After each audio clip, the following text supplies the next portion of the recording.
All right, so welcome back to the Comic Book Bullies. Normally we usually have more energy when we do a podcast like this, but we have some tragic news that happened this weekend.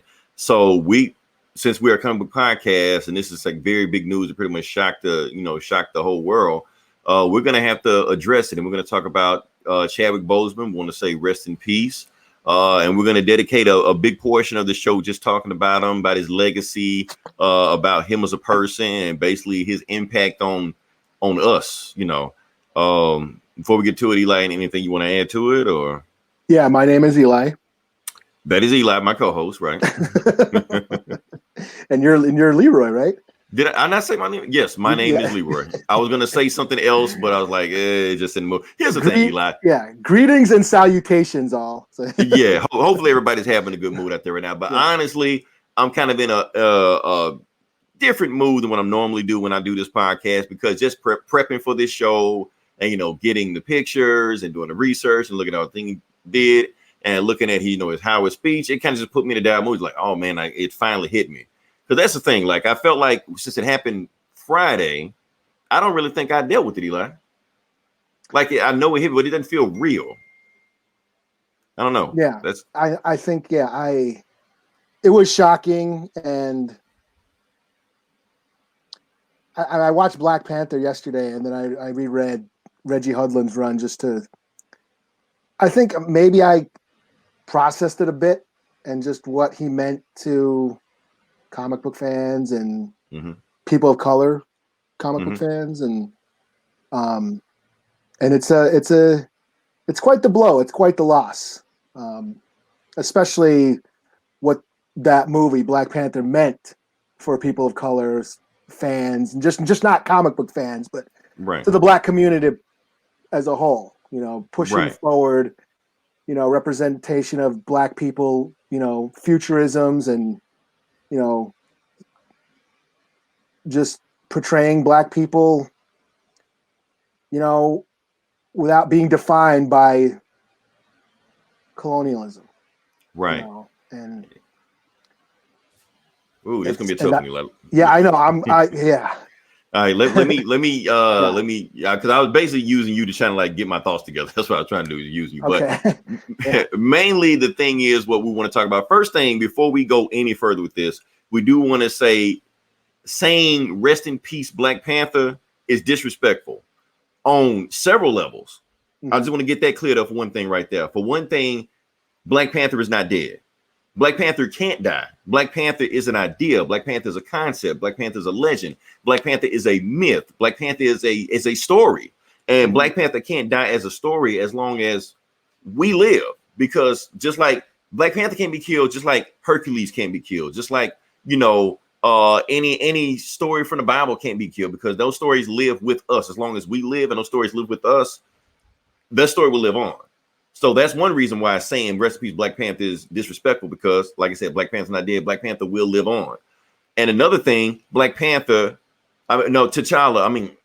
Chadwick Boseman is more than just Black Panther.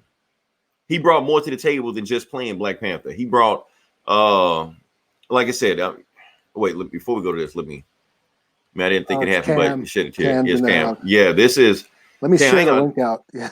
Yeah, please share the link out. Honestly, this is tough, Eli. This is a tough one right now. But it's other things that he did. Take your time, dude.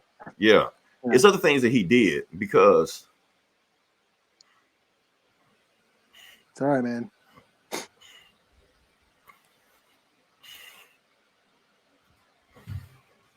I'm sorry. It's fine, man. I mean, because he brought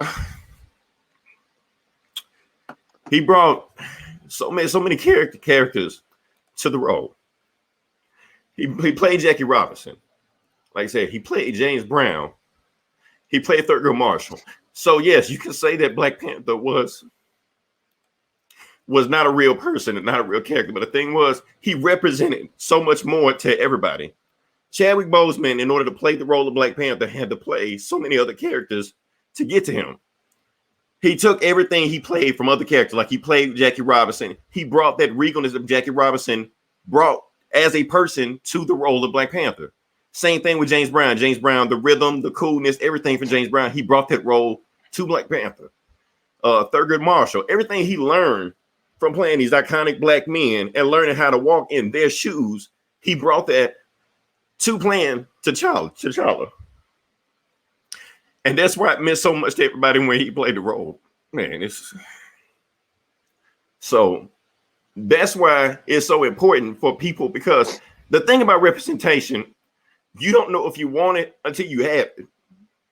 We talk about comic books all day long. We talk about Batman, Superman. None of these characters look like us. They don't look like you, Eli. They don't look like me. And whenever we do get somebody, not knocking, War Machine, not knocking Falcon, anybody like that. But when you see somebody that's on the same level as these characters and it represents something, like you see Wakanda, you see what you could be, you see that your limit, it has no potential to it. Yeah. Your potential has no limit. You can just do whatever you want. We've seen, just the same feeling like when you saw Obama get elected. Yes, Obama is a real person, but you can see that there's no limit to what you can do. You can be an awesome scientist like Shuri. You can be this awesome warrior. You can be this, politician. You can be this warrior. You can be this king. You can be anything. And it lets these little kids know that they don't have to be, bad guys or villains or sidekicks to make the other heroes look better. It lets them know that they can be at that level too. They can be whatever they want to be. That's what make this so hard. I'm not even saying it's hard, because he was able to bring this role to life. And people saying that, he was like the best person to play the role. I'm saying he was the only person to play the role. When they cast this in 2013, 2014, 2015, however you want to say it, there was not a short list. There was only one list, because Chadwick Boseman had to walk in the shoes of all these other legends in order to even get to that level. And before he could get there, nobody else could just jump in and just play this role of Black Panther. It's not just playing like any other black superhero. You have to have all those attributes that he has, that it wasn't just something he just clicked on and turned on screen. He carried it with him everywhere he went. When he went to, anytime you saw him talking in press conferences, anytime you see him go to children's hospitals, anytime you saw him just go anywhere, he brought that regalness and brought that, energy of Black Panther with him everywhere he went. So it just brought, a special feeling about you whenever you see it. Like I said, I saw Black Panther about 3-4 times at a movie theater. It was a special moment for me, because like I said, you don't know you have representation until you see representation. I've been following this even before. So just the fact that I'm able to see that in real life, and he was able to bring that to life, that's the thing. And to see that he had so much more work left to do. It's just weird that all he had was his acting ability, and he was able to change culture, the way we see culture and the way we see race, just from his acting ability. And that's what he was able to do with this. That's just a special moment. And what's so crazy about it, that the day he died was also the same day that Jack Kirby was born. Jack Kirby, co-creator of Black Panther. It was also, like I said, we said he played Jackie Robinson. It was also the day of Jackie Robinson's birthday. Jackie Robinson Day for MLB. Yeah. They normally have it in April because of COVID. They had to push it back. So yeah, and that's how I found out.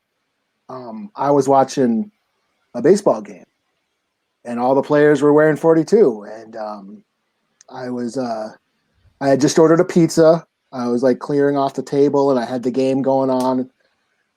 And then they announced him passing, and I was like in total shock. I was like, "What the hell?" Right. And I hadn't been on my phone in a couple hours, and I just ran and grabbed my phone and jumped on Facebook. And the first thing I saw, the first thing on my timeline was your post. Yeah, because somebody had told me about it, and I was like in complete utter shock about it. And I messaged you right away, like, "What the fuck, man?" Right, because around the time my phone was like blowing up at the time, everybody was telling me what was going on, and I didn't even want to believe it at the time, but yes, this happened. It's insane, but because he had so many other roles he was going to do. Like I said, he had so many iconic roles he was playing, just like that role he was going to play with the Black Samurai. I think the guy's name was Yusuke. Real life, like I said, a real life legend. He was a black man that went to Japan and had long dreads and like that. And he was going to be a samurai. That would have been interesting to see come to life. Also, he bring that same energy that he brought with every other character he did to this. So, and the crazy thing about it is that, like I said, he died of colon cancer.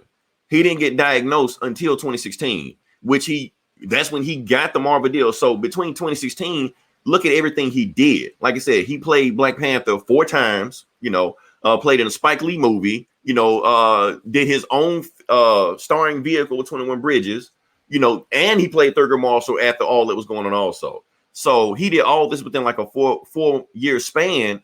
It's like he has like a limited time he can do this, and he made every minute count. He gave us everything he could. Yeah. Knowing the clock is ticking. He was stage 3 cancer when he was diagnosed. Right. So that means in colon cancer, like my mom, my dad, I've got experience with cancer. My baby mama worked at a cancer clinic, so I'm a little familiar with cancer. Mm-hmm. Stage 3 colon cancer is very slow moving. If you're going to get cancer, that's kind of the one you kind of want to get. Not that you want to get cancer, but right. Colon cancer is slow, very slow moving. He had stage 3 when he was diagnosed, which means he had to have it for years before he even knew. And didn't know, right. And didn't know. So it's scary. And how young he was, it's scary and shocking and just puts things in perspective. Is like we talk about, you're talking about the great life that he led and all this great work he put in, but it was going back to Black Panther. It was the idea of what that character meant to people and why it was such a big phenomenon. And me being a Native American comic book fan, I have to live vicariously through the Black community and right. And watching Black Panther yesterday, and the scene where he gets, where he challenges M'Baku, and just seeing those rituals and ceremonies and seeing, that being celebrated, this is where I feel sad for American Black people, because me as a Native American, we have our languages and our ceremonies and our traditions, but American Black people, they were ripped away from all that. They don't know their original languages right. or their don't ceremonies. Know our tribe or where we came from, anything like that. They don't even know what country we came from. Yeah, they don't know their tribal ways, and I feel bad, but here's Black Panther showing, even though it's made up, it's showing, it's giving the Black community a glimpse of that, a glimpse of what could have been, right.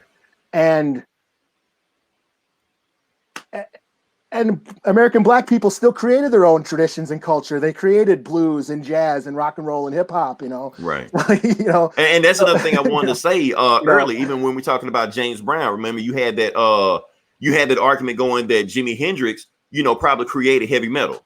Yeah. And there's also and with James Brown is also a strong, argument could be made that he invented rap. From hip hop, like he was basically the prototypical first rapper, and everything else kind of just, came from him. So basically, Chadwick Boseman had to walk in those shoes, to get that to Black Panther. Bring the suaveness, the coolness, the rhythm, all those, characters he played came to that role. So yeah, like I said, he was just more than just Black Panther. He was just a great actor that brought everything 110% to every role he did. Like I said, we reviewed the Five Bloods on here. Even with that, he was awesome in that. Yeah. That's why it's so shocking. I mean, he kept his private life private, and big up for him for doing that and being able to persevere during all this, because it's hard. I mean, right. And it's a good thing for his family and friends also, like they didn't leak the information and say anything to anybody. Yeah. That's hard. That took a lot. Yeah. And then even after, like tonight, they also had like an hour-long special. Like they played Black Panther tonight on ABC. And they played it for about, without commercials, just played it straight through. And then afterwards, they had like an hour-long, dedication to him. And they had all the Avengers, showing up, giving their thoughts on him. Robert Downey Jr. said things. Chris Evans said things. The guy to play Shang-Chi showed up. He even said, like, without Black Panther, I probably wouldn't be here. Because that's the impact of what Black Panther did, is that it is opening doors for other, people of color, superhero movies, big budget blockbuster movies, to change the narrative of what we think of what, other races are right now. Because, and that's another thing Chadwick Boseman was trying to combat, like in in his Howard speech, he was basically saying he was doing everything he could to try to stop from playing, you know, stereotypical roles of just, you know, drug dealers, you know, deadbeat dads, and, you know, crackhead, stuff like that. He wanted to change the narrative. Like, oh, even if he did play those type of characters, at least give them some kind of depth, or just make them more than just two-dimensional characters that just somebody else wrote. You know, give them some, you know, give them a reason, a motivation behind what they're doing. Don't just throw a character on there and just, you know, just not do what you're doing. So yeah, this is people don't understand like what the movie meant to people, like what that represent. Like when we talk about representation and real representation and the true perspective and seeing the character and that world through, you know, a certain point of view, it speaks volumes to the community. And that's why, you know, in the realm of comic book movies, yes, it is just a comic book movie, but to the people, it's more than that, because it's showing what could have been, what is possible. Right, like which is what science, it like it said, it's a power fantasy. It's a power fantasy, which we're always looking for. And like I said, most of these superheroes, for Superman, Batman, Spider-Man, are power fantasies. But when you see Wakanda and you see Black Panther, it's a power fantasy for Black people. Yeah. Something that, you know, we didn't have before. Yes, had there been other superhero movies before, he's not the first Black superhero. Yes, we know Blade came, you know, Steel, Catwoman, whatever, you name whatever you want to. But the point was that it's the first movie we seeing where like 90%, 95% of the actors are Black. You know, everybody behind the camera was Black. So you can feel that who this movie was made for and what their intention was behind to make the movie. So it made you feel special behind it.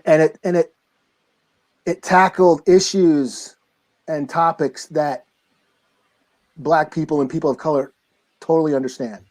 Right. You know, that we weren't expecting to see in a superhero movie. Like, you wouldn't expect it in like most other regular movies, much less a superhero movie dealing with topics like that. And we talked about it before, like a white person could have never wrote that Killmonger dialogue. Exactly, because they wouldn't understand from that perspective. Yeah.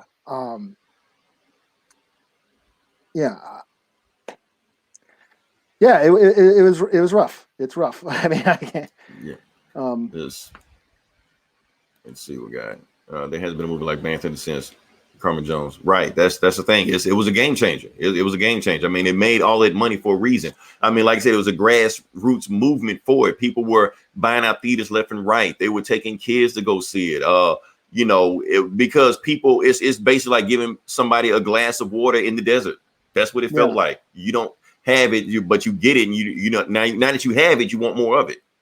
You know, so. Yeah, and you know it's possible now. That's the thing, is you know it can be done now. Right. You know?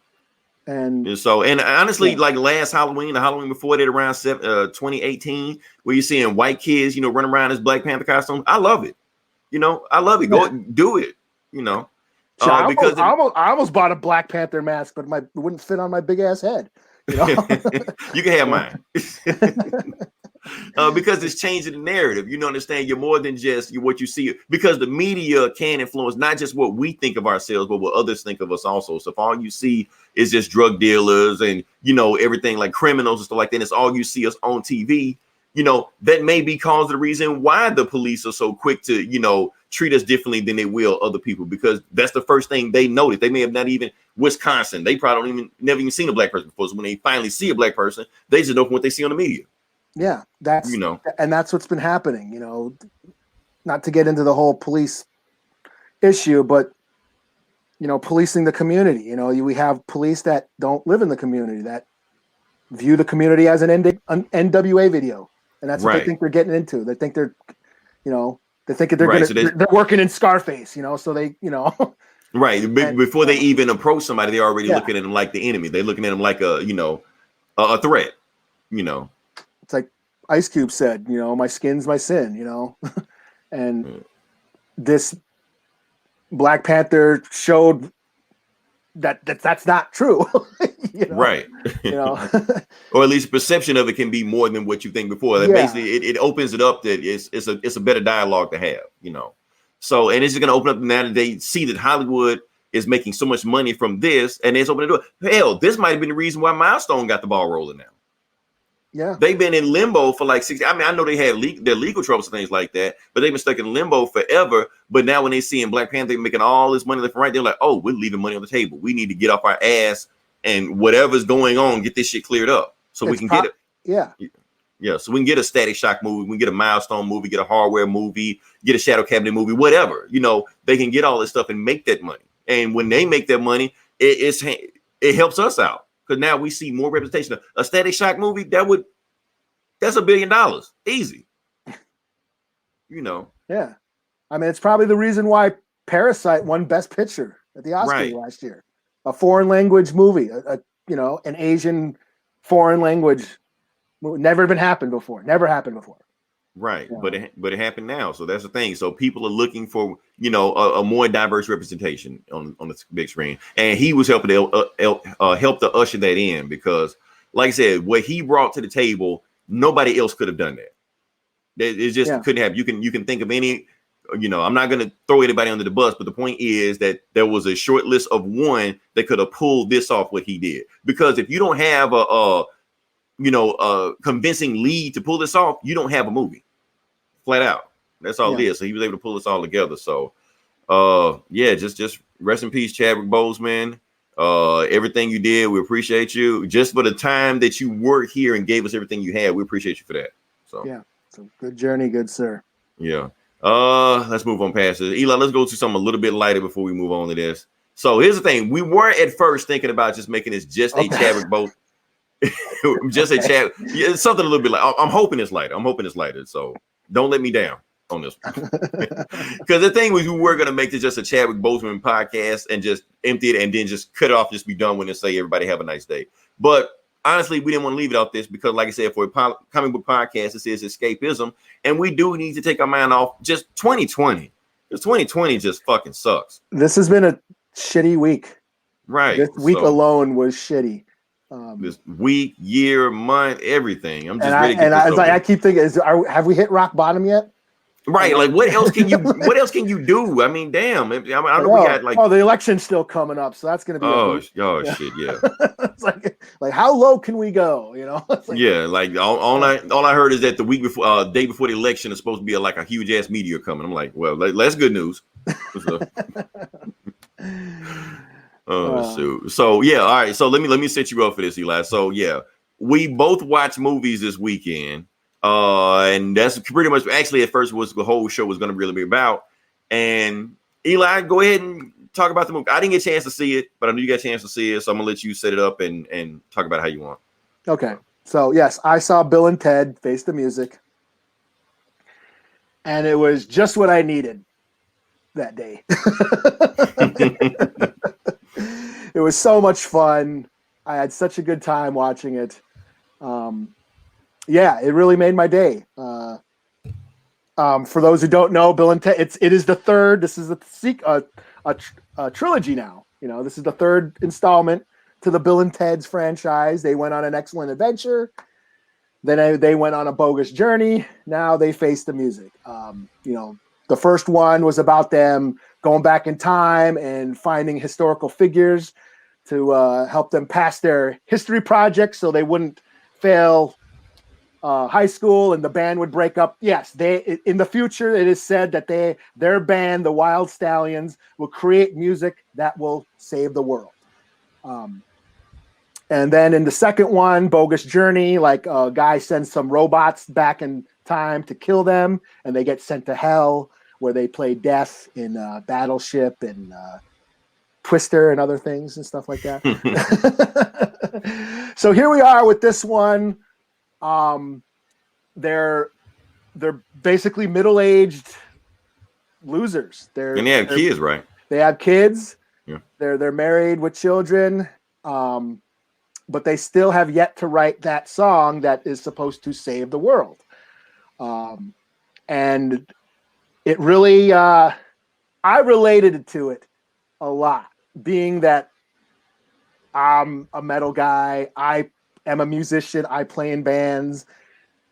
I totally they nailed it. I mean, there's like, yeah, they're you know, there's like, you played last week, you played in a dive bar to 30 people who were there for free taco night, you know. Like, Right. yeah, I mean, I'm one of those guys. Yes, I'm still playing blast beats in my 40s and you know, questioning why I do this, you know, loading gear in the middle of the night in the wintertime, you know.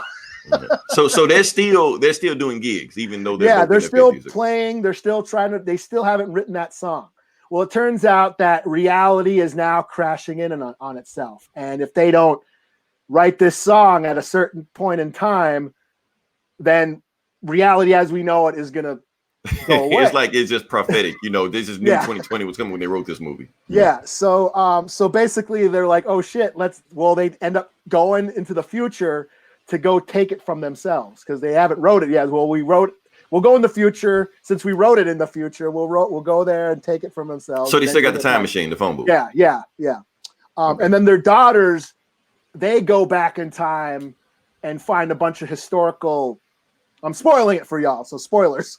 Right. We'd rather just set that up first, but yeah. Yeah. They go back in time and find a bunch of historical musicians. They find Jimi Hendrix. They find Louis Armstrong. They find Mozart. Because they're going to get the ultimate band that will back up their dads. You know. Right.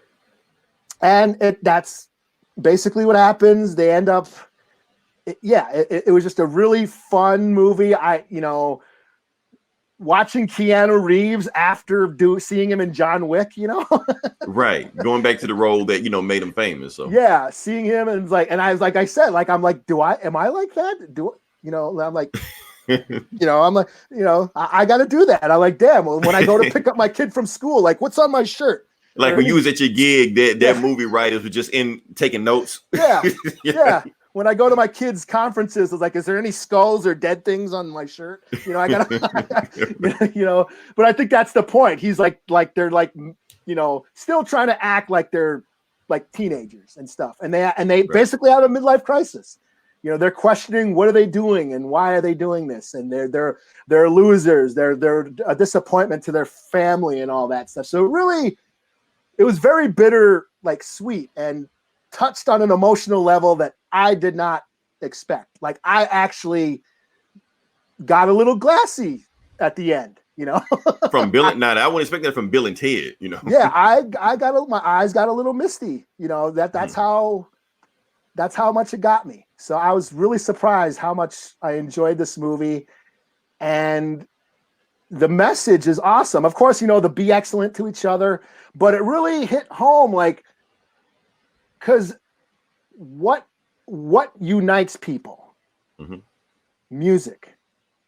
It's a universal language. Music is what unites people, and that really gave me goosebumps. You know, especially being a musician. You know, playing music and the joy you get from playing music. So, you know, just when you think about, you know, what is the great unifier? It's not a religion. It's not a political party. It's not a nationalism or you know, an economic class or anything. No, it's music. Well, Independence Day said math, but you know. Music is all math, accounting and stuff. Time measures. That is true. That is true. So music is math is a part of music. So that just on that level, I was like, yeah, it was just a very feel good movie, and they captured the characters very well. Like, you know, Bill and Ted back together again. They nailed it. You know, I didn't expect to like it as much as I did. You know, how much were the daughters were in the movie? That's the only critique I think I can get is I wanted more. It's only 90 minutes, so it was like done, and I was like, wow. Oh, but so I would have got out and they said, yeah, I would have loved to have seen more of the daughters on their adventure because they were going back in time and meeting Jimi Hendrix and shit. You know, I was like, I wanted more of that. You know. So it's like two stories going on there. One went to the future, one went to the past, and kind of going back and forth. Yeah. Okay. Yeah. So it was a lot of fun. I really enjoyed it. I'll give it a 4 out of 5. I mean, it was just had so much joy watching this movie. You know, now, especially let me after the week I had. Yeah, it's been a shitty week. But so let me ask you, how did you see it? I got it on VOD. You know, because I think it was on Amazon Prime. Do you have Amazon Prime? I got but I got it on Vudu. Vudu, okay, because Yeah. I think I don't know for sure. I have to take a look and say I think it's on Amazon Prime Video already. Okay. Like, if you sign up for the subscription, I don't know. I might have Oh. to take a look at that again, but I just like, because you can own it. It wasn't like, remember when The Hunt and those other movies came out where you had to rent it? You could only rent it for $20. Right. So it wasn't like that. Yeah. You could actually own it. So I just bought it, and now I got it, and it comes with all the extras and all that stuff. And so yeah, I really dug on it. It was a lot of fun. Nice. So I'm actually looking it up right now. Bill and Ted Face the Music. Let's see. Bill and Ted's. Bogus Journey. Fucking words up. Let's see. Bill and Ted. I don't think it's on Amazon Prime because just telling people how to get it if they wanted to get it. Here we go. Is it there? It is not on Amazon Prime Video. I do not know what the fuck I'm talking about. Okay, so you have to buy the movie. You can either rent it for $20 or you can buy it flat out for $24.99. Now, here's the thing, Eli. Last time when they were doing this with whatever movie they're doing, they didn't even give you the Hunt, right? They didn't give you the option to buy it. No. Right. No. Which doesn't make any sense. Like, why would you rent it for $20 when you can buy it for $25? That doesn't make any sense. Yeah, I just bought it. I'm like, fuck it. Yeah, I mean, like a $5 difference. That doesn't make sense. Just buy it and be done with it, know. And I already watched it twice. I mean, I watched it again. Right. So you already got your money's worth out of it, So, all right. So let's move on to the next reason I want to get that one out the way, because the next one, I don't know where this one is going. I kind of know where it's going. Oh, but the other movie we saw. We saw two movies, not one, but two. We're back. We're almost back to being a movie podcast like we were when we first started. Before the world went to shit. So the next movie we're gonna do, which one I'm gonna do? Bam, that one. The New Mutants. That is the movie we saw this weekend. That is the movie that has been getting a whole lot of buzz going on right now. I have the box office numbers right now, Eli. It is number one. I'm trying to see how much money did it make this week. I mean, out of what choices, I think I can't read these numbers. It almost did 10 million. Almost. It's like right under 10 million for the weekend. That's not bad for a pandemic, I guess. That's probably the best one so far, I think, right? Probably so. I mean, it's like, but this is worldwide, but I mean, but like a lot of the movies weren't even breaking like 500,000, Right. Couldn't get it. Right. They weren't even breaking 1 million, so. Right. So at least they did something to get there. So yeah, we saw New Mutants. I'm trying to think. Shall I let you go first? I'm gonna let you go first because, like I said, this is how we do it. I'm gonna collect my thoughts because I don't know what you're gonna say. I think I know what you're gonna say, but I'm gonna let you go. I'm gonna pretend like I'm shocked, depending on what you say. Okay. Well, it's not that bad. I know everybody's shitting on this movie because it's like trending, and that shitting on this movie is trending. It's a right, and that's how the internet is. They always exaggerate. Go ahead. I'll let you finish. I'm not going to. It's not the dumpster fire that everyone's making it out to be. It's not great either, but it's I. It's I. A capital O and a capital K. I liked it better than BVS. Hey. I guess better than the Ant-Man movies, I liked it better than Apocalypse. Come on, if you're gonna troll, like say better than any MCU movie. Just really go there, just really drive the point home. I'm trying to like put it into perspective. Like if you watch Agents of S.H.I.E.L.D., like come on. Like five years worth of it. How long did that show go on? Like, damn. Well, 7 seasons, but they kind of whatever. Yeah. But it's totally mediocre. It's fine. It's not great, but it doesn't suck. It's not like Last Stand bad. Or because you know what? I don't even like any of those Bryan Singer X-Men. I didn't like a X-Men movie to like First Class, so I enjoyed it more than that. Okay. So let me ask. Okay, so I didn't mean to cut you off. So what you're saying is this is one of the best X-Men movies instead of the worst. Sure, but that's coming from me because I'm trying to get clarity. Transparency. Who are you talking to? I don't like the X-Men. Right. So Weird flex, but okay. So that being said, it's totally fine. It's okay. It's not totally terrible. But then again, you're not getting the Avengers. You're not getting an Avengers movie. You're not getting an MCU movie. This isn't some big epic extravaganza. It is a more low-key character study. You know, that's what they were going for. They're going for a low budget, confined character study about overcoming trauma. That's essentially what it is. 5 kids overcoming PTSD with some horror shit that's not really horror in it. Right. Yeah. I'm gonna wait. I did feel like the movie was really short. I was like, that's it at the end. Like, you know, that was a plus to me, but okay. I was like, really? There was like, I can tell, like, okay, maybe you should have did some reshoots, because I feel like there wasn't enough character development. Like, they couldn't. They were old as fuck by then. Yeah, I know. It's like, because like there wasn't any like character backgrounds. Like, if you're a Cannonball fan, don't even see it. Right. Because they don't go. He doesn't get to do shit. And that's what I want. I don't mean to cut y'all, but I'm wondering about this movie, because the thing is with us, we know the characters, we know the background, so we brought in that knowledge that we have to this movie to relate to these characters. But if we didn't know who the fuck these people were, could we relate to them? I don't know. I don't know. I don't know if I can see through that lens. That's what I'm saying. It's like, I know who they are. I read the comics. I'm familiar with their backstories. But like, if you came in and don't know shit about this universe or shit about these characters, you wouldn't know anything at the end of the movie either. You know? And that's what I'm saying. It's like it was like if you don't know these characters, you might be confused as fuck what happens. Like, what? Okay. Yeah. Like, there was moments of like, okay, the horror, there's no horror in this movie. Really like, for me, I'm a horror fan. There was elements of that, but they didn't push it like they should have, you know, because you knew it was all just nightmares. You knew it wasn't real, you know, right. Because it's Danny doing all the shit. So there was no threat, you know. Well, spoiler, you know. Spoiler, yeah.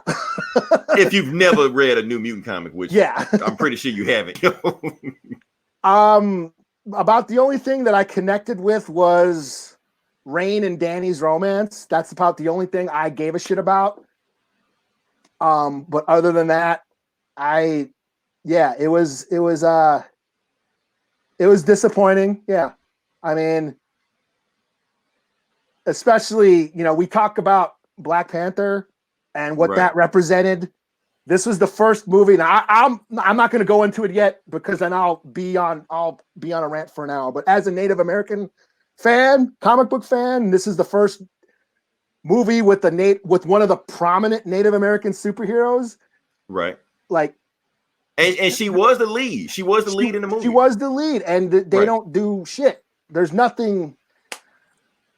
And is she? That's how shitty like Native representation is in comic books. Is Danny Moonstar the most popular Native American comic hero besides Warpath, who don't do? I was going to say either? Forge, and you know. But what does Forge do? Forge doesn't do shit in the comics. At least Danny Moonstar was like the leader, you know. Right. Yeah, Warpath, they don't even take Forge on missions. He just stay in the base and shit. He's just back on the res, you know.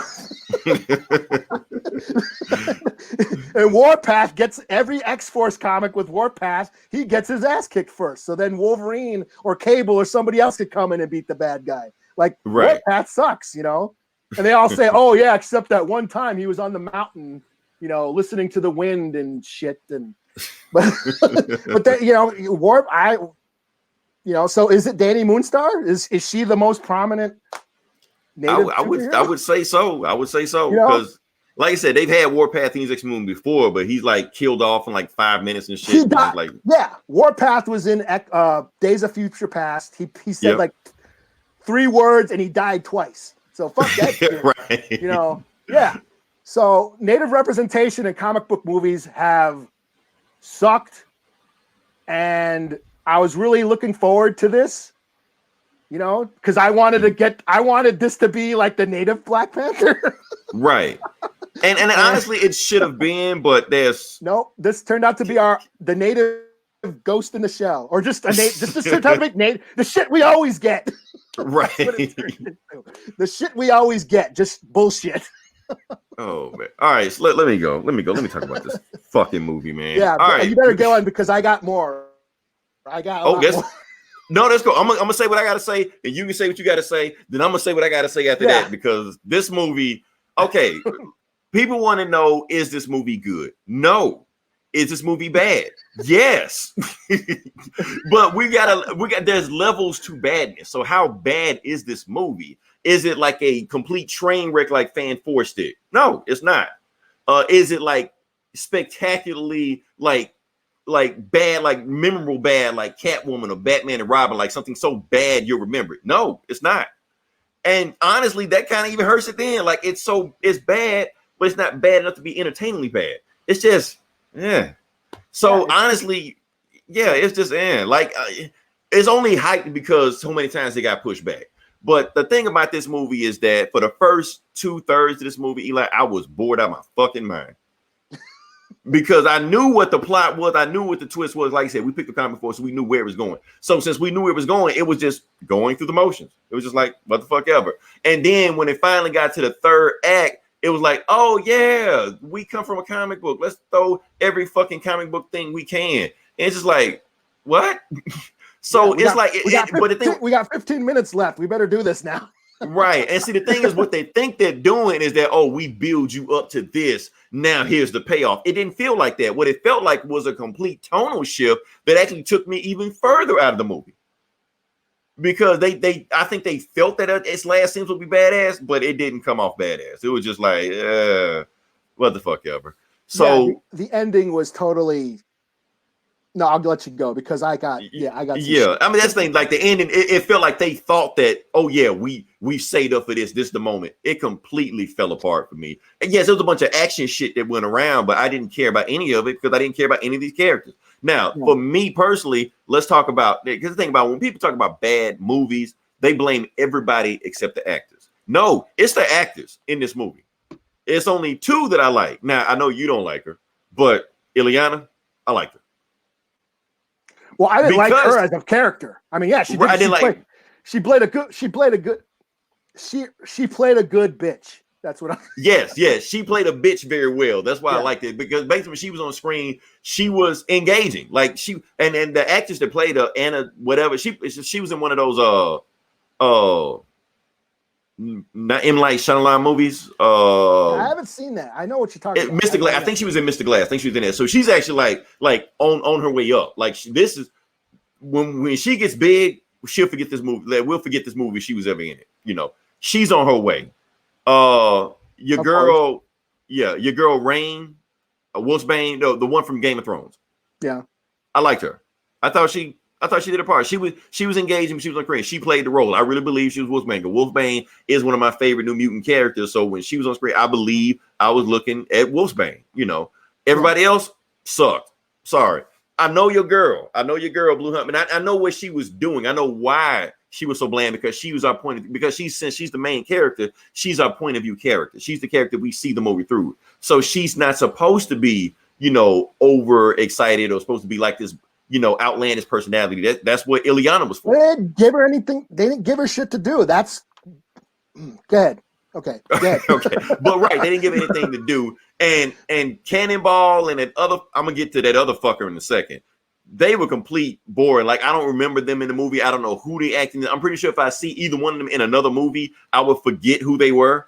I'm like, you might look like somebody I know, but I don't really know. So, and the thing about this movie, like, they pushed it as a horror movie. It was not a horror movie. Yeah. You know what it was? No.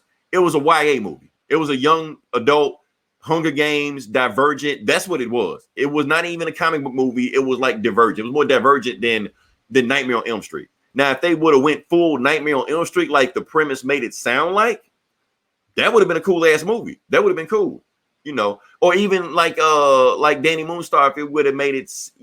I didn't really feel like she was being tortured with all her powers and stuff like that.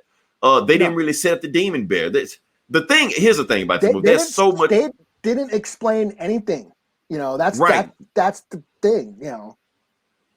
So they didn't explain anything about it. They didn't explain the characters, didn't explain the writing was shitty, the acting was shitty, the camera work was shitty. It was just so fucking dark all the time. It was boring as fuck. It was the director was mediocre. Like like a lot of horror shit that even when he tried to go to the horror shit, he couldn't pull it off. I'm sorry. I don't know where this guy came from, but he couldn't even do horror like he was supposed to. So the one thing they were supposed to do to make this movie set apart from every other comic book movie, it failed at that. Yeah. So, and that's one thing I do want to give the movie credit for. It did. I give the movie credit for at least trying to attempt something different. It had a moment. It felt like what Fans Four Stick failed at trying to do. At least this movie succeeded at what it was trying to do.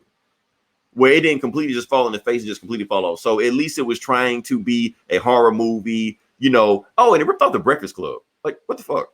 And that's another thing about this movie. Like, I know you caught the Breakfast Club scene, right? I don't know. I know you've seen that movie. No, I know you're not that damn metal. Club, but I know you're not that damn metal. You haven't seen Breakfast Club. I've seen the Breakfast Club. Yeah, I think I was just too pissed off at other shit. This movie pissed me off. This movie pissed me off too, but I'm not getting to the pissed off shit yet. I'm getting to that for a second. That's the thing right now. I'm just reviewing the movie as a movie. All that other bullshit, we'll talk about that in a second. So the movie was trying to do so much stuff, but it succeeded or even barely worked at anything. Like it was trying to be a horror movie, failed. Trying to be a YA movie, failed. Trying to be Nightmare on Elm Street, failed. Trying to be a comic movie, failed.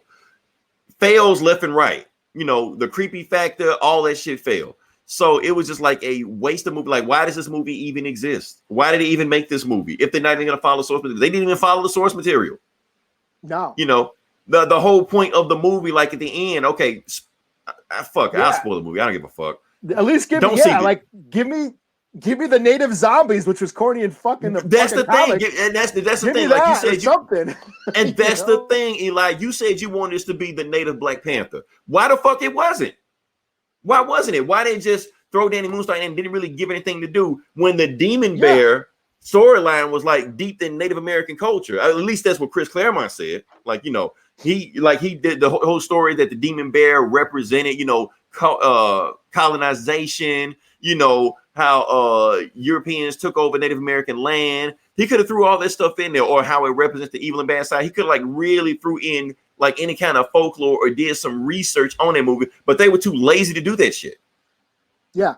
You know, no, this was not from a Native perspective at all. At all. And that's the thing. You can tell when you just throwing in shit and it's not sincere or from that level. That's why this movie fucking sucks. So all these reviewers saying out the movie was mediocre, the movie was not that bad. No, fuck this movie. Man, I'm telling you, it was terrible. Do not go see this movie. Now, is it the worst X-Men movie?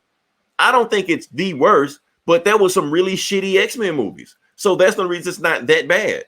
Overall, it's bad, but it's not bad enough to be remembered.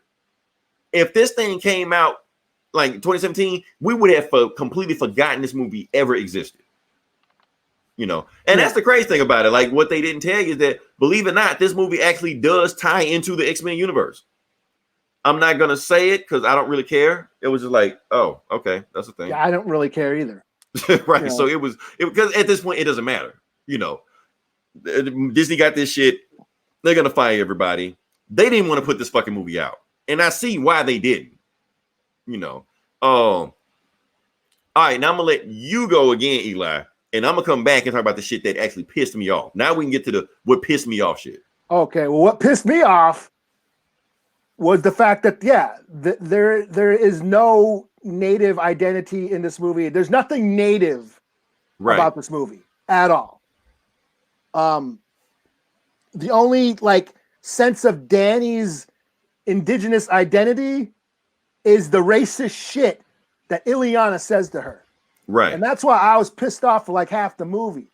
Right. I was like, I wanted Danny to punch that bitch. Like, right. I could not stand Ileana. I really couldn't. I hated her. Right. And that's the thing, like Danny had to do something to her for her to say that. I wanted her to beat the shit out of her. And this is what pisses me off about Native representation and Native portrayals in movies is Native women don't take that shit. You know what I'm saying? Right. I'm sick of these Native women being portrayed as these timid, fucking submissive, fucking like she's the Land O'Lakes butter bitch, you know, on her knees. Here you go, pilgrims. You know, like Right. fuck that shit. I fucking hate that shit, and that's basically what I got. Ileana talking all this racial shit to her, and I just wanted Danny to beat the shit out of her, and it was just frustrating, you know. Just yeah, Ileana just that's probably what triggered me. I was triggered because Ileana, honestly, Eli, when I saw that part, I was like, oh, I know Eli gonna hate this shit. I knew he gonna hate this shit. So yeah, we deal with racism all the time, but at least punch the bitch, you know. Right. Give me Get that. some payback on it. Right. This is a superhero movie, right? She's a superhero, right? This is right. our native comic book superhero. Do some super shit, you know.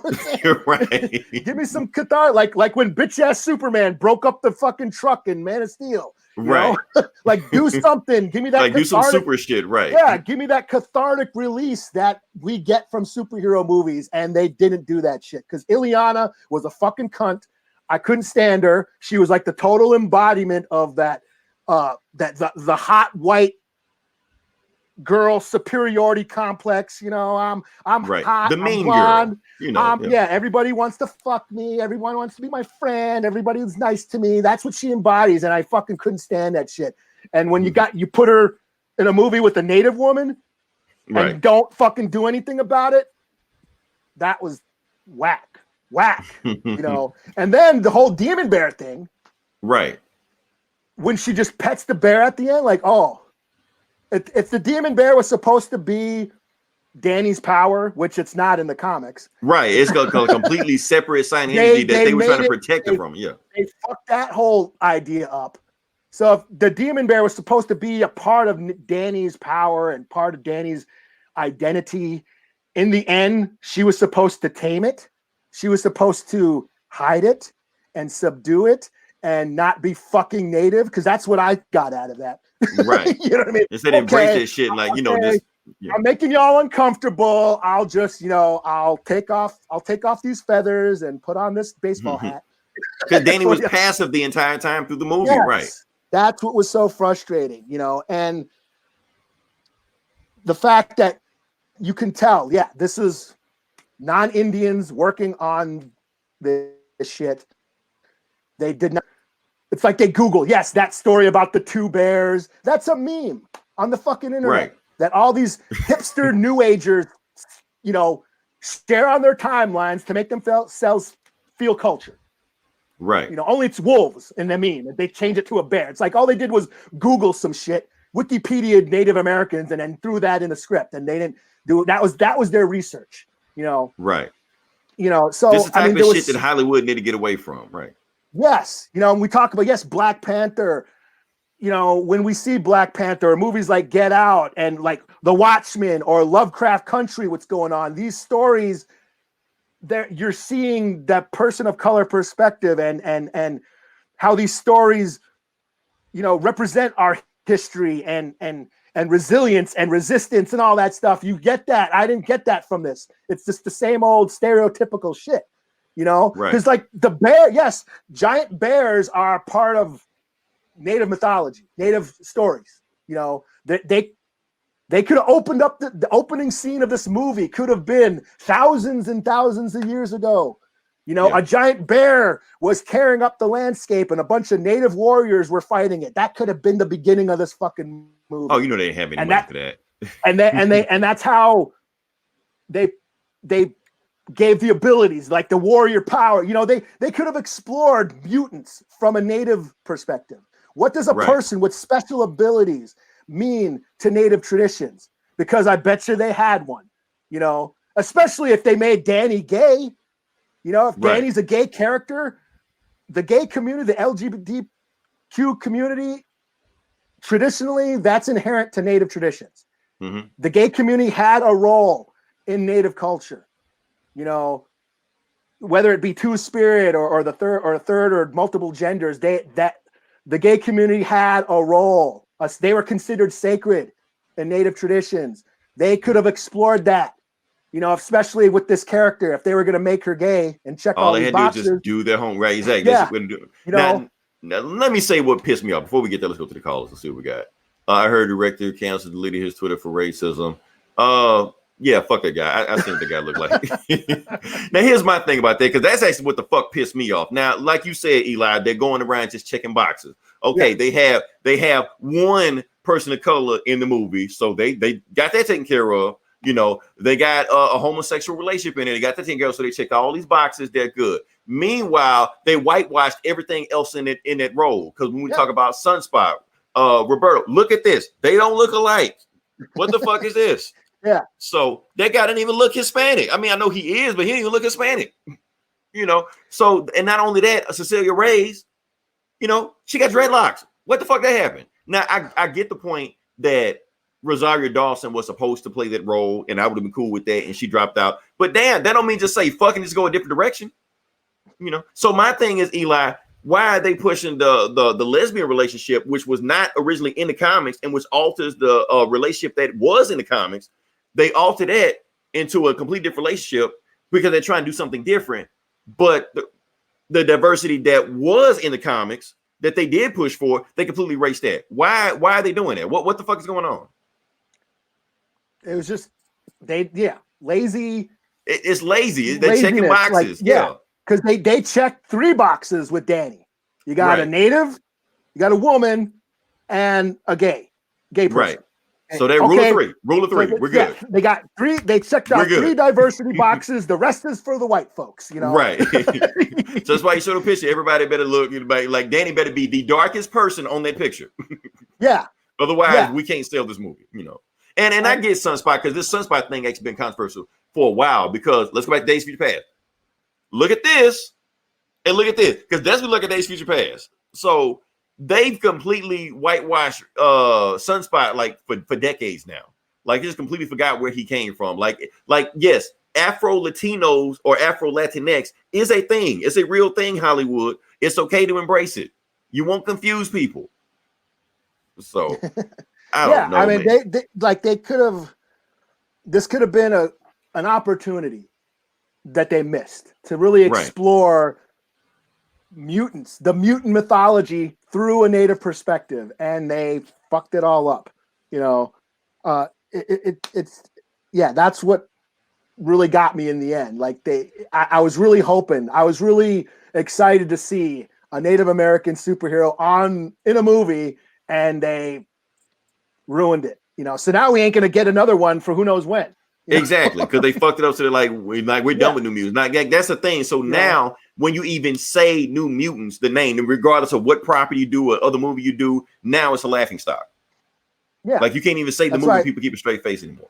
Yeah, that's why, especially in a year like we keep saying Black Panther, Lovecraft Country, and you know the movie Blood Quantum, the Native zombie movie made and starring Native Americans, a Native horror flick from a Native perspective. You know, in a day and age where that's going on, where you see true representation and from the Native point of view, that, you know, sure, it's an okay zombie movie, but as a Native American movie, it's like there's nothing else like it.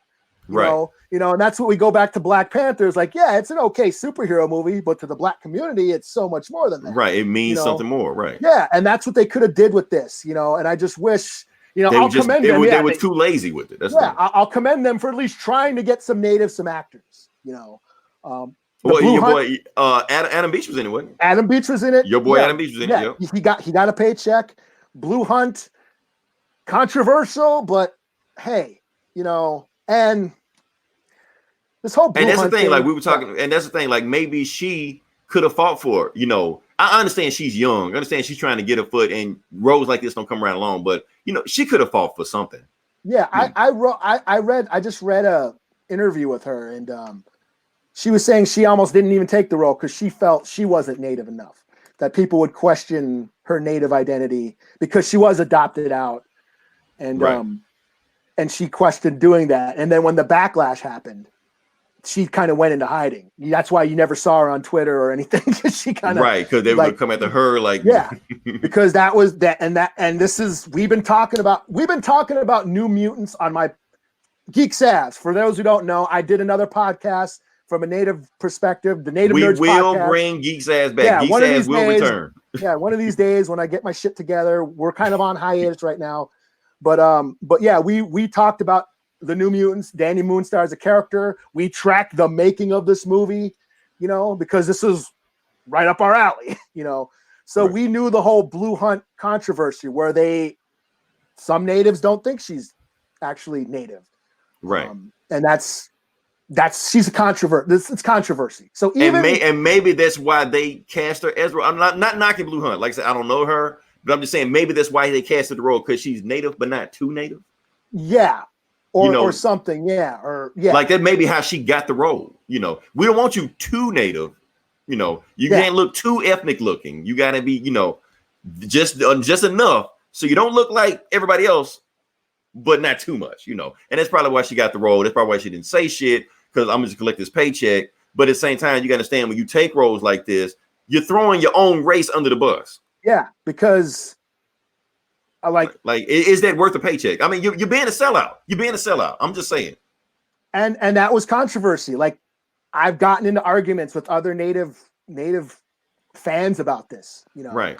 Whether or not she is, whether or not, you know, like, and there's two ways. Okay, yeah. If she, let's say she's not native, let's go through the, you know, both sides. If she's not native, she's just another pretending to be Indian, taking another role from a native actor, because because selling herself as an exotic look can open up for any kind of role. Yeah, you know? And it's not true representation. You're whitewashing the role. This has gone on for natives since the dawn of Hollywood, getting Italians and Mexicans and Asians to portray natives in film. That is a problem we have to deal with, and we're trying to stop. Mm-hmm. But let's just say she is telling the truth. And she was adopted out and wasn't raised on the res and raised in a white family. What does that say about natives? And how our acceptance, how we accept those outsiders, and what, you know, it's controversial, you know. Right. So I'd like to give her the benefit of the doubt. Like, okay, you're adopted, but we just talked about this, you know, water in the desert. You know, it's not like we got any other native superheroes out there. Yeah. This is, like I said, this might be our most popular native superhero. Right. So it could, honestly, Eli, I'm not throwing you under the bus, but it could make you look like in a bad light, trashing her when you don't have any other superheroes around. And the one you get, you shit on her. You know? Yeah. Like, I really wanted to believe her. You know, I was hyped. Like I said, I was hyped for this movie, but I'm not shitting on her. I'm shitting on the writers and for the directors and who made this and didn't. But like we said, she could have pushed something in there, you know, instead of just taking whatever you give me, you know. And I get it. She's young. Yeah, she's young. It ain't like she's she has 21 right now. She was like probably 17, 18 when she was on 15 whenever this movie came out. Like this was supposed to come out like 3 years ago. Right. And it was shooting like 4 years ago. So, so I'm not knocking her, but you know, it's just a damn shame. Like I was excited for this, and it's been agonizing watching it get delayed, watching everybody shit on it, and just it's gonna suck. This movie sucks, and not getting how much it means to native fans and what this meant to us. And because they checking boxes, they don't care. Yeah, they've done their part, and you know. Yeah. So watch Panther again. Just to get that feeling that I wanted from the Mutants. Right. What do we call it? Virtue signaling. Virtue signaling. That's what they're doing.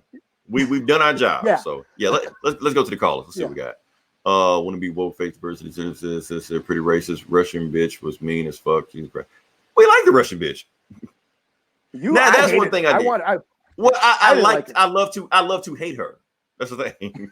Like the fact that she made me hate her made me like her. I'm like, okay, you've done your job, you know. And that's the thing. Like, it made me hate Birdo. He's like, oh, she's so hot. I'm like, shut the fuck up. I want to Danny punch his ass too. I'm like, right. Since you want to be the fucking boyfriend and shit, right? Yeah. Oh man, yeah. That's my thing about that. Just because she was acting so much like a bitch, she pulled the bitch roll off right. So at least we got that going for the movie. you know. Yeah. Oh shit! I was gonna talk about video game shit. I'm just gonna pass by that because we actually running too long.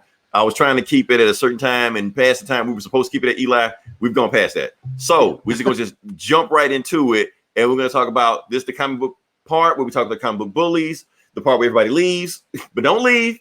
Because this is the book that you've been begging us to do and been, you know, knocking on the door like, when does this book come out? When does this book come out? What's going on with this? The Three Jokers. And that's what we're going to do. We're going to talk about the Three Jokers. That is the book we're going to talk about. And that is the thing that is happening. So the book with what's going on right now. Eli, you read this one, didn't you? I did, yeah. Okay. I know you're excited about it.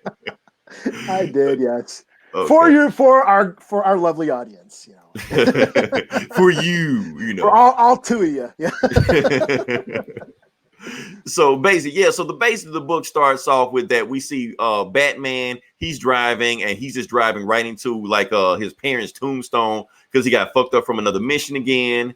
And this is the thing that really fucked me up when I saw this. You got, let me see if I can shoot this without fucking everything up. Yeah, look at this. They actually show all the scars that Batman has on him. You know, and that's actually like the theme of this whole book that we're talking about. Like Alfred's patching him up. And so that means since Alfred is here, that means this is definitely like an Elseworld story because Alfred's dead, which we will get to later on in this book. So basically, Alfred's patching him up. He's talking about all the scars he had. And it's actually like pretty cool. So you see the scars he has, you know, scars of Bane, you know, beating the shit out of him. You got Riddler doing that shit, Catwoman scratching him. And then they also get a picture Crime Alley where his parents get shot for the 50 millionth time. And, you know, Alfred's saying like this wound isn't going to heal, you know, but he was talking about the wound that he brought into the Batcave with him. So going forward, basically, the Joker has committed a crime. He killed some people. Then 2 minutes later, they say, oh, Joker killed some more people across town. Then it gets another thing. Joker killed some more people even across another town. So there's 3 Jokers running around. They're like, how the hell is there 3 Jokers going around? Also, Batgirl and Red Hood also on here. Of course, they have to be here because they're also victims of Joker in the past. So, as a matter of fact, Red Hood even still has the scars from Joker beating him, bashing his head with crossbow.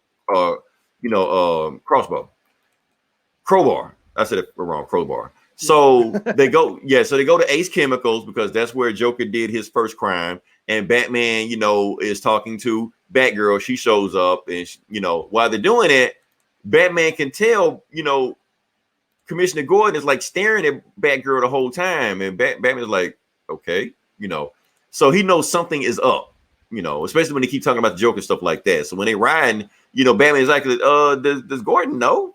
Does Gordon know what the hell you're doing? He's like, nah, he doesn't know. He's just saying this shit. So while that's going on, they take one of the dudes actually wakes up. So instead of, and the Joker didn't kill him, they take him to the hospital. And while he's in the ambulance, he gets choked out by the Red Hood. And so he's like, where's the Joker? Tell me where the Joker is. So Batman, you know, stops him from beating the shit out of him.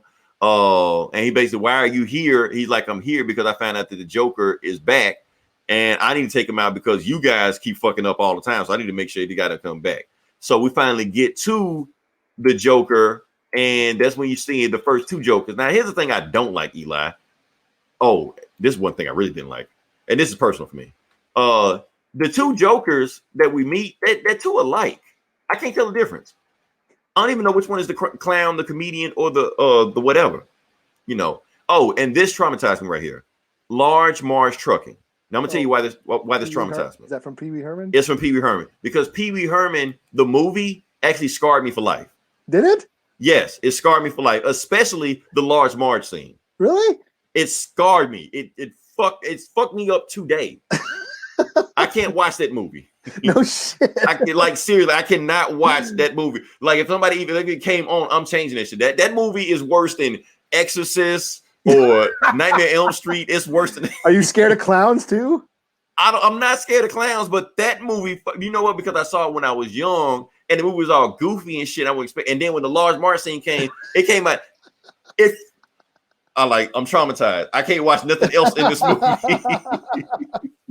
That's funny. Oh man. So yeah, but I get it because significance. Pee-wee's Big Adventure is Tim Burton's first movie, so I guess that's why it's significant. Anyway, so oh wow, oh shit. Yeah, so Check it's you out. symbolism. Yeah. You know. So Going anyway, deep. so there's 3 Jokers, even though the other 2 Jokers look the same. There is an older Joker that's there also. He kind of looks Jack Nicholson-ish, kind of. Think maybe, I don't know.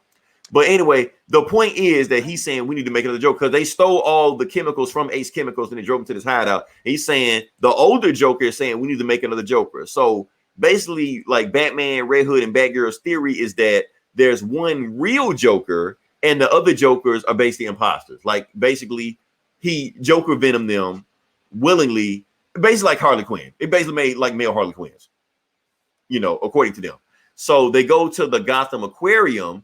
And that's when Batman sees, and Batman, Batgirl, and Red Hood, they see Joker fish or piranha, and then they see a Joker shark. All this shit is this shit Joker does. Matter of fact, specifically this shit that the Silver Age Joker does.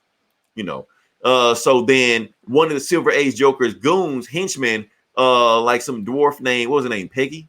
Or Punchy? Whatever like that. Honestly, remember the dwarf that was in, the little person that was in Joker? The movie Joker? Oh, yeah. I think that was him. Or not necessarily him, but like a nod to him. Okay. Yeah, that's what I'm thinking for. So anyway, he shows up. I'm here to fight. I'm here for the Joker, but we're making sure that we don't kill the Red Hood. So they start fighting and doing some bullshit. And then the Red Hood actually shoots the glass of the tank where the little dwarf is there. And then actually the shark gets through and the shark eats him. You know, I thought it was a pretty cool scene. And then the actual Joker shows up. The Joker shows up, throws piranha at Batman, takes Batman out. They beat the shit out of Joker. There's like very little effort. They take him out. And then he starts talking. And this is the thing that got me when the Joker starts talking, because Batman says, he gets a call from Gordon. Gordon said, we got the other Joker at the other location. Batman says, okay, I'm about to go. You guys take him to Arkham. I'm going to handle this. So he leaves Batgirl and Red Hood, Jason Todd, with this crazy ass Joker, and this Joker just saying all kind of fucked up shit. He knows everything about him. Oh yeah, Jason, remember when I bashed your head in with a crowbar? Yeah. Guess what? I really didn't kill you. I didn't want to kill you because it would be fun not to kill you. So while he's talking all this shit, I'm trying to remember what he said. Oh yeah, talking all this shit, and he's saying, "Remember what you said, Jason? When I bashed your head in with a crowbar, you said if you don't kill me, I'll do anything you want. I'll even become your Robin." And then he said, "Now look at you. You're wearing my old colors. You calling yourself the Red Hood. You're killing criminals. You're terrorizing Batman. You're making Batman's life live in hell. Guess what? You are my Robin." And that's what that's when Jason Todd is like, "Man, fuck this." So he pulls out his gun, gets ready to shoot him. But right before he shoots him, like Batgirl throws a batarang at him to try to stop him, but she misses. And then that's when Jason Todd shoots him. Boom. Blows his Joker's head off. And Batgirl's like, "What the fuck did you do? You killed him." He was like, "Well, you could have stopped me. And when you threw the batarang at me, when do you ever miss?" And she was like, "Screw you, Jason." And then she left. So yeah, Joker's dead. Jason killed him. Or one Joker down. One down, 2 to go. Yeah, that one's down, 2 to go. So yeah, overall, this story was underwhelming. Yeah, they build it up. They build it up like it was going to be this thing. And I know this supposed to be like some shocking moment, like, oh shit, he killed the Joker. We don't even know if that's the Joker. So like I said, they got 3 Jokers going around, and then they were supposed to make it seem like it was like, you know, when I'm looking for a Jeff Johns story, I'm expecting some kind of, you know, theme or, you know, some like deeper meaning going on like that. I didn't get that from this story. It just felt like just a leftover story he didn't finish, and he's just finishing up. You expected that after Doomsday Clock? Not after Doomsday Clock. I expected this after the Dark Side War, that shit. You know, but it just felt like before Doomsday Clock. It did come out for Doomsday Clock, so it did. So I don't know. I was expecting too much from this. So when I got it, I was like, so that's a story. They're just a bunch of Joker goons that he just did, or maybe they are. I don't know. It's just, I don't know. It was just underwhelming. I was expecting more from this story. They built it up so much. I was expecting something different, and then it was just an okay story. I'm gonna stick with it, but because maybe it'll get better. You know, Jeff Johns usually is reliable, if nothing else. I thought this was exactly as what I was expecting. Damn. Like here's Jeff Johns Mhm. giving us the greatest hits, showing us how much he knows the lore, and giving all the throwbacks and all the all the little comic book nods that the fans will be like, "Ooh, I remember that because I'm a comic nerd and I know all this shit. Ooh, Right. I love this stuff." That's what that's But what I. Right, but it wasn't any substitute. It was just like, you're right. It was just like a mixtape. That's all it was. Greatest hits. Just And there's this big mystery that I really don't give a shit about, but okay, he's gonna give us this long journey and probably reset the universe or some shit again. It's just gonna be a blue balls in the end, like Doomsday Clock. Like after Doomsday, this ain't going on for a year, is it? How many issues is this? Hopefully like 3 or some shit to get this shit. I don't want to read this for the next year. Yeah. This doesn't need to be that long. Let's go to the call and see what we got. Comedian Hawaiian shirt, modern age, criminals, older guy, golden age, survey, prankster. Yeah. It's just okay. Like he's going through the different Batman lore and I get that. Referencing the cartoons with the fish and the shark and he also referenced that like there's 2 different origins that may have what killed Wayne. Like maybe there was a mob hit, maybe it was a random goon. Like they made reference to either one. Like whatever you think. Yeah, Joe Chill was the fall guy or some shit. Like like whatever you want to believe, it's there. Like basically a nerd's. Like a pretentious nerd's wet dream. Like, oh yeah, well, what about the time when the Joker didn't fall in the continuity of when they did this and that, and then that's why Crisis sucked because it ruined that storyline. Like, right, and that's the thing. Like a lot of comic book fans think just because they name drop a bunch of shit from some shit they remember, they think it makes a good comic. That doesn't make a good comic. Yeah, a good story makes a good comic. Yeah, this just feels like let's throw a bunch of shit that only like bunch of deep cuts from Batman lore. The Batman's Crisis. Right. That's exactly what it is. That might be the name of the podcast. I mean this episode. Joker's Batman. The Batman who laughs, and that ties into the that's probably what it's gonna be. So overall, I still give it a 4 out of 5. I didn't hate it. But as much as they build it up, that was, I expected more. Jason Fabok, his art. Hey, his art was great. Honestly, I thought it was Gary Frank. I thought it was the same dude from Doomsday Clock, but it was like Jason Fabok. Okay, so he imitating Gary Frank. I'm like, okay. But that guy, like anything he draws is awesome. Yeah, Fabok. Like I've been following him for a while. Yeah, he was on Detective, right? Was he? When during the while Capullo and Snyder were doing Detective, he was doing like we're doing the New 52. Yeah. He was doing like Detective and I think like Earth. Did he do Batman Earth 2 or something? No. That was Gary Frank. That's the thing. Like he's drawing like Gary Frank. Like if you put the panels together, you can't tell the difference. But Fabok normally doesn't draw like that. So Fabok's one of the dope, one of the good. That guy needs more work. Like DC, give that guy more work. Yeah. As far as Batman, he's one of the cooler Batman artists. Yeah. So I really he's definitely one of DC's top tier. So that's why I'm giving the book a higher mark because he killed it. Art wise, he killed it. Yeah, it was really cool to see. The story wise, I can see where this is going, or maybe I don't. I mean, I don't know the ending, but I can see it's gonna be. I can see what it's gonna be. It's gonna be just a mystery that I don't really give a shit about. Right, another Joker story. So all right. So what you got? What you got next? I don't know. What did I do? Okay. I'm just gonna throw it up there. I'm just gonna throw it up there, and you just spitball. Okay. Yeah. Tell me what I'm talking about. Okay. Okay. We got comic book reviews, Empyre, Captain America. Oh yeah, I'll talk about that. About that. Go for it.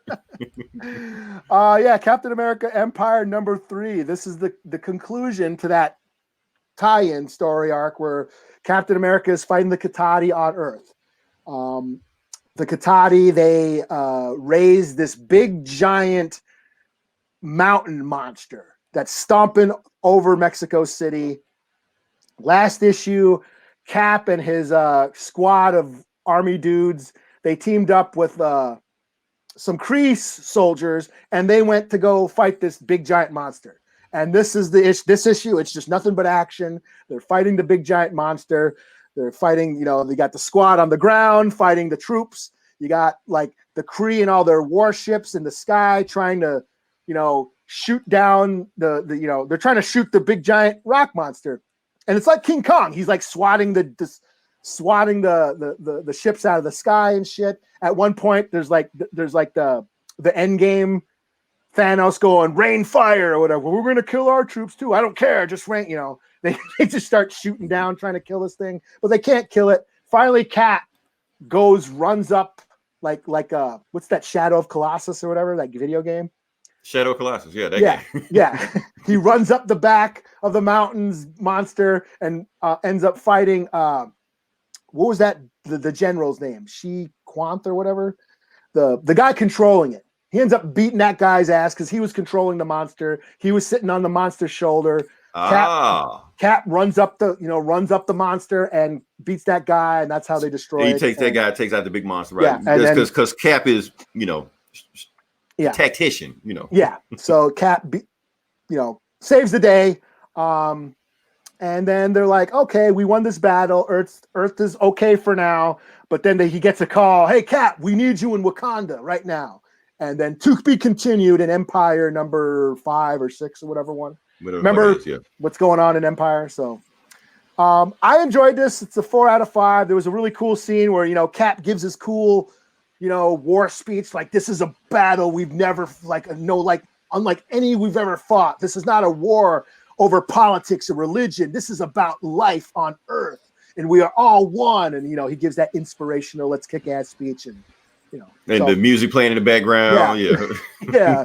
Star Spangled Man with a plan. Oh man! All right, so that was quick. Okay, next book we're gonna do is, let's see. Boom. Okay, next book we're going to do is X-Men number 311, I think. Okay. Yeah, let's do that one. Honestly, Eli, this is a pretty awesome book. There's another one of those Empyre tie-ins. I didn't know it was going to be one of the Empyre tie-ins, but it was. It's a Magneto-centric book. That you said you weren't going to read. Right, but until I read it. It got me. So the book starts off with story time, and it's actually starting off with your boy, Exodus. Because he's also Native American. Is he? I think so. I think it may be a retcon, but I think he's Native American also. So he's basically telling the story, telling all the kids about this time this great hero came, and saved the kids. And this is some shit that happened yesterday because basically the Kotati have invaded, Krakoa. They made a beeline straight for Krakoa. They're like, we're gonna fuck up the mutant and get them, take them off the playing field before we get everybody else. So then the book opens up with Magneto, and he's actually the three Magnetos. Well, not that shit. Marvel's not that desperate. So for some reason Magneto's like butt ass naked, and Magic comes in there, and Magic tells him, and it's Ileana from New Mutants. For those who don't know, she's actually cool in the comics. She's not a bitch. There. No, she is cool in the comics. Yeah, she's cool in the comics. And basically tells Magneto what the fuck's going on. Look, we're being invaded by plant monsters. He's like, where's Cyclops? Well, the captain, stuff like that. They're on the moon. They're fighting these dudes on the moon, trying to hold them off because that's where they're coming from. So, and Magneto's like, are you going to join them? He's like, well, I want to, but if I join them, we're going to need some help down here to defend Krakoa. So, old man, you ready? You going to hold up while we're doing this? And he's like, okay. And then he, out of the 3 costumes he had, he like, okay, I'm going old school, And then Magneto goes old school with old school, red and purple colors. And he just goes and the rest of the book, it's just him fucking people up. The rest of the book. I mean, the plant monsters, he just stabbing the shit up left and right. To spoil the end of it, he tells Magma, I need you to cause a volcano in Krakoa. And she's like, okay. So she erupts a volcano. And while she erupts a volcano, he tells Iceman to ice the volcano. Like it's hot. It's 2 tons. And like it's 20 tons of liquid metal. I need you to ice it down. You're like, cool. So now you have 20 tons of liquid metal. Magneto can do whatever he wants with this. He's like, so what should I do next?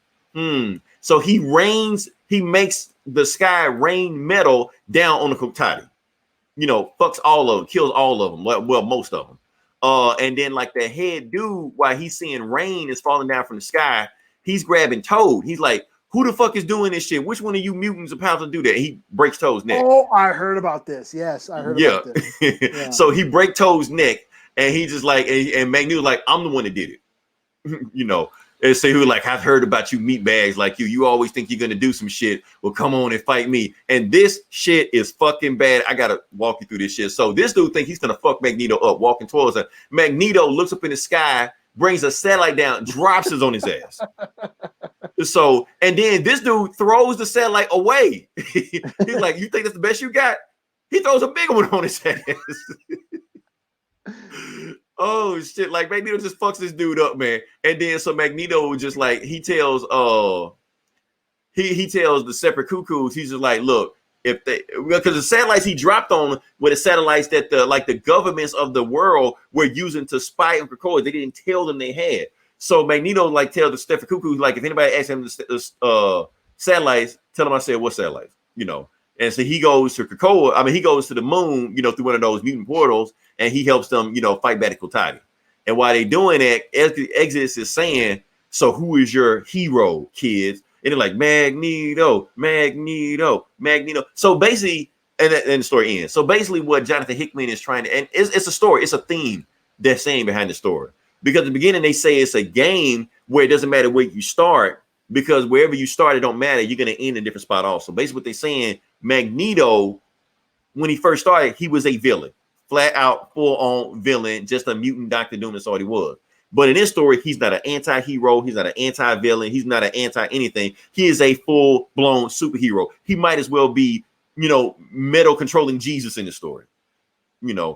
He's basically, because the kids look at him basically like their savior. So I guess it's all about perspective, like they may not look at, like everybody else might look at Magneto like or they look at Magneto like a terrorist.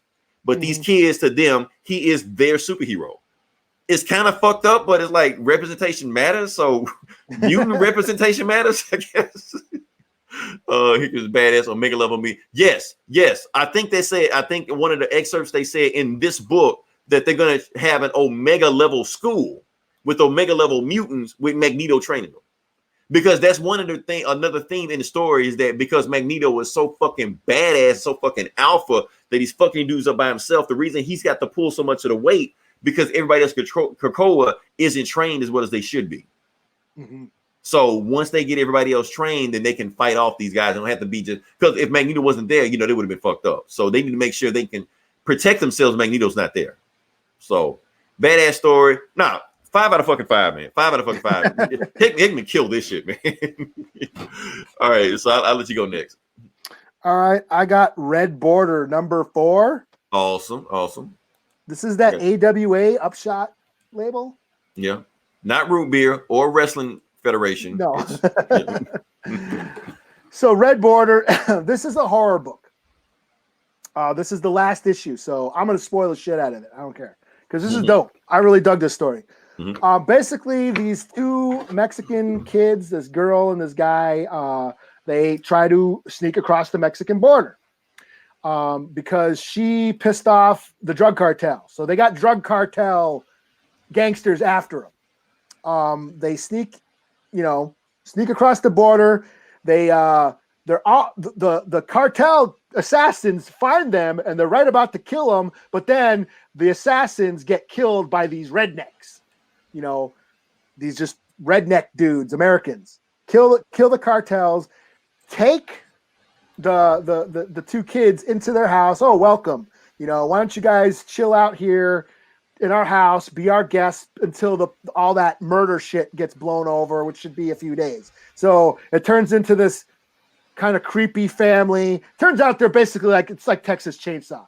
They're cannibals. This family of cannibals, and they're killing and eating Mexican immigrants coming across the border. So they escaped the last issue. This one of the kid gets recaptured and he's being tortured and they're like cutting him up and shit. The girl is running off, but then she gets found by the cartel who are still looking for her. And they're basically chasing her. She jumps in a car, she steals a car, and she's got the cartel gangsters chasing her. And so she's driving. Meanwhile, we're back at the house. The cannibal rednecks are torturing this poor kid, the Mexican kid. And it's, you know, a lot of political commentary. You know, the rednecks are like, this is America. You're fucking with our traditions. You know, this is our land, blah, blah, blah, blah, blah, and all that shit. And, but then right when they're about to kill him, the chick comes crashing through the house with the car she stole, with the gangsters following her.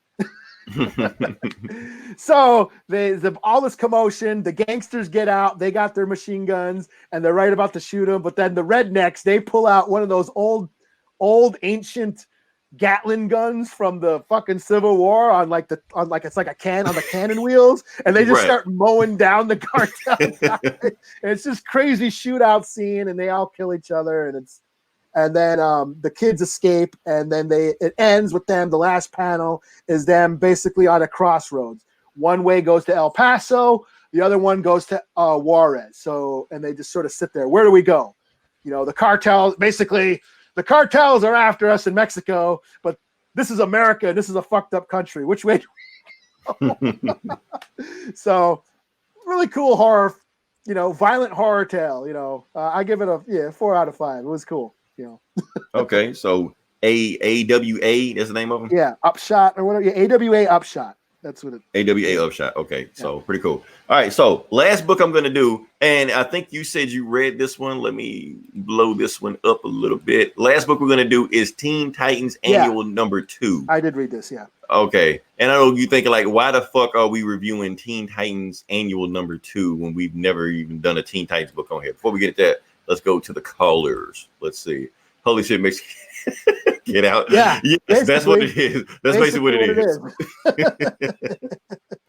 Oh shit. So yes, we reviewed we were going to review Teen Titans Annual number 2. And the reason we decided to review this because according to DC, they're saying that this issue is a game changer. That's what they're saying.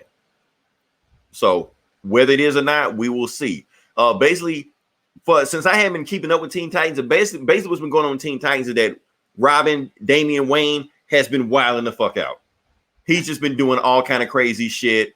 Just turned the Teen Titans like some kind of like hit squad, you know, bullying them around, bossing around and shit like that. But we started to realize that the reason he's doing is because he has his own internal trauma and guilt he's doing because he feels guilty about letting Alfred die. Because Alfred dying is because of him.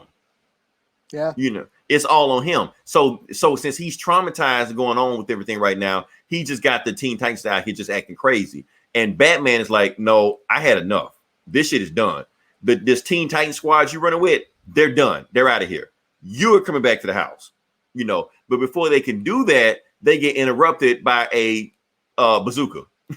You know, it blows them up. You know, it doesn't kill anybody, but they're able to get away. Basically, the bazooka was aiming right at Damian, so Damian is barely able to get away before this shit really hits the fan. And who's shooting the bazooka at them? Deathstroke, the guy that they supposedly had killed last issue. He ain't dead. So he's there to make sure that all these fuckers dead, especially Damian Wayne. He wants to go after Damian Wayne more than anybody else. So Damian gets away and he decides to go after him. He gets away, they meet up, and Damian just pulls his sword out on him when they finally meet back up. He's like, Deathstroke, this ain't gonna end the way you think it's gonna end. I'm gonna take your ass out. It's over. You know, pull the sword out. And then the Teen Titans show up and they start fighting. Deathstroke beats the shit out of them easily, like fucks all of them up like it's nothing. But Damian's like, I'm here. I'm going to kill you. This is it. So he's like slashing away at Slade, you know. But hey, Slade got that healing factor, you know, so it's not gonna just kill him, but he's just hacking away at him. Legs, bam, get him in the back, give him a leg. He's like, I'm trying to chop your head off, anything I can. But then that's when Emiko, Red Arrow, steps in, tries to stop Damian from like finally killing him. Like, we didn't. Then that's the Teen Titans. Teen Titans, like, we didn't come here to save Deathstroke from you. Yeah, we didn't come here to save you from Deathstroke. We came here to save Deathstroke for you. So she blocks the bow. The sword goes through the bow, and he stabs her with the sword in the shoulder. You know, this is Ollie's sister. If you don't know, it's Jeff Lemire creation, whatever like that. So when that shit happens, that's when Batman shows up. He's like, okay, this shit stops now. Damian, you so fucking crazy. You're attacking your own teammates. You know, trying to get Slade. While all this shit going on, Slade dipped. He left. You know, so and Batman's like, look, this shit is over. You are coming home. And basically, Damian's just like, I don't have a home because the home that I have, you let those fuckers, Bane and that crazy ass alternate universe Batman, invade the house. So you can't even protect the people that you're supposed to save. So I can't go back to the Wayne Manor. That's not my home anymore. And matter of fact, you shouldn't even go back to your home. And Damian is like actually beating this shit out of Batman. Like just giving him the hands, just beat the shit out of him. And Damian's like pissed, like, why won't you fight back? Listen to me. And Batman won't fight him. He will fight him first because the thing is, everything Damian is saying, he agrees with him. Batman does blame himself for letting Bane break into the house, kick him out of his own city, kill Alfred under his own watch, kidnap his own son. Batman blames himself for that. You know, and basically Robin's just like, I can't go back to being Robin. Everything that we've done, because just like you blame yourself, because he blames Batman for letting Alfred die, but he blames himself more. And he's like, I can't be Robin anymore. So he tears the Robin suit off. He tears the Robin emblem off, gives it to Batman. He's like, I can't live in your shadow anymore. I can't be the person I need to be living in your shadow. I have to be my own person. So I was Robin, but not anymore. So he quits the Teen Titans, quits being Batman. Quits being Batman's partner, quit being Robin. That's it. So apparently this is supposed to be a game changer. He's not Robin anymore. I think Tim Drake's supposed to be coming back, and Damian Wayne's gonna get a whole new identity. He better not be Clown Hunter. He might be. We already know he's out here killing people. So he looks a little too short to be Clown Hunter, though. Yeah, so I doubt he Clown Hunter. I think Tinian's a little bit better writer than that just to do that shit. So, yeah. But I think it's going to be a new status quo for Damian Wayne. He's not going to be Robin anymore. I don't know what he's going to be. We'll see. But yeah. He should totally, go on his own, because he was a spoiled little shit before this. And if he goes on his own, you know, and that's what Deathstroke told him. He was like, "You used to be my favorite Robin because you would take it there, but you've been hanging around Batman so long, you're soft now." You know, and that's why he was able to kick his ass. So he can't go back to being Robin anymore. Honestly, he need to be like a Ra's al Ghul ninja assassin or some shit like that. Yeah, he should totally just be got. Heard a lot of Damian. Not Damian Super Songs fans were pissed, but Damian's a little asshole. Yeah, I like Damian because he's an asshole. Yeah, that's like his best trait, you know. Yeah, you know, he's a little conceited little shit, you know. Mm-hmm. He's entitled, you know. Yeah, so I think this will be cool for him to like get out, like make his ass move out of Wayne Manor. No more room service and shit. Right, stop being entitled little shit, you know. Be yourself. He need to go back to being assassin, because another thing he basically was saying the same shit Jason Todd was saying. Like, it's a revolving door with these Arkham criminals. You don't do shit. You let them keep coming back out, and that's how they keep hurting the people we love. You know, they hurt Batgirl, hurt Jason, hurt Alfred, kill Alfred, whatever. So he like, the shit you're saying, I can't do that anymore. So we don't know what's gonna happen with Damian. I guess we have to see. Yeah. You know? So I enjoyed it. I haven't read Teen Titans in a while. Not since, like, it was a whole. I like who the fuck are these people though? Last time I read it, like Aqualad was on the team and shit. Like Lobo's daughter is on it and shit. And you know, like who's the fat kid? The blue fat kid. I don't even know who that is. Like, whose sidekick is that? Like where's Starfire and Raven and shit? Like They're like, I can't be with this lame ass team. I'm sorry. Because I actually got the is it number 12, the one with the first appearance of Batman Who Laughs? Mm-hmm. I got that Teen Titans. And honestly, that would be smart for him to take over League of Assassins as the new headed demon, because I think Ra's al Ghul is dead right now, so I can see that. That's almost like the logical solution for me. Yeah. Fuck it, just turn him to a villain. Yeah. Just another vigilante that kills people. Shit. Wild dog, somebody, I don't know. Yeah, anybody. Shit. Plenty of folks out there. But overall, I'm gonna give it a 4 out of 5. Only reason I'm giving it a 4 out of 5 because DC's saying this is a game changer, it's gonna stick, but you know how they are. Well, there's plenty of Robins. It's too many Robins. Yeah, you know, shit. Let Duke do some shit. Like, you know what I mean? They completely forgot about him. Like, let Damian go be Damian. Like, he's basically reached that level, reached that point where he can carry on his own shit now. So he didn't have to be in Batman. He's trying to outlive Batman Shadow, which is what a lot of the other Robins should have did also. So we'll see how it goes. Yeah, everyone wanted Damian to become Batman, and right, he's and it might still happen, down the road or something, Yeah, he's too fucking psychotic. Well, that's why he'd make it awesome Batman. A Batman who kills. Yeah, he'd be a Batman who kills with guns and shit. Shooting. Oh man. So anything else we gotta do? I read other shit, but I don't. No one gives a shit. We're already going on. Oh yeah, look at Yeah, this is shout out to everyone who's still here. Yeah, shout out to everybody still listening. Even Batman Beyond has a Robin nowadays. Yeah, that's true also. So yeah, like I said, if you're listening this long, definitely like, share, subscribe. Definitely get it out. Like I said, we were gonna plan on doing just a Chadwick Boseman podcast and just cut it off from there.